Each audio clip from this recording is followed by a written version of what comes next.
La diplomatie, parfois, c'est simple comme un coup de fil. La photo de Joe Biden, fournie par la Maison-Blanche, tout sourire en pleine conversation avec Emmanuel Macron, est là pour en attester. Nous espérons, et le président espère, que c'est un pas vers le retour à la normale de la relation longue, importante, durable que les États-Unis ont avec la France.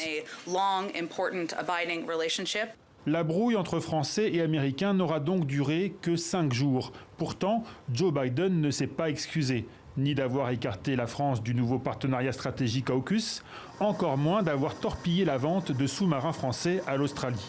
Mais le président américain a visiblement su trouver les mots pour apaiser la colère de Paris, en faisant plusieurs promesses. Coopérer davantage avec l'Union européenne dans la zone Indo-Pacifique, encourager une défense européenne plus forte en complément de l'OTAN et continuer à soutenir la lutte antiterroriste menée par la France et ses alliés européens au Sahel.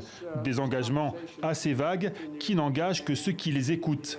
Pas un mot de Joe Biden en revanche sur les sous-marins. C'est le Premier ministre australien qui s'en chargera quelques heures plus tard. Nous savons que la France est déçue par cette situation, c'est compréhensible. Je pense que ces questions prendront plus de temps à être résolues que celles qui étaient traitées entre les États-Unis et la France. Reste à traiter le volet britannique. Un brin désinvolte, le président Boris Johnson demande à Paris de se ressaisir et de le laisser tranquille. Donnez-moi un break. Dans les faits, Paris a réservé sa colère aux États-Unis et non pas à Londres. Explication d'un conseiller à l'Élysée, quand on n'est pas content d'un plat au restaurant, on demande le chef, pas le garçon de cuisine.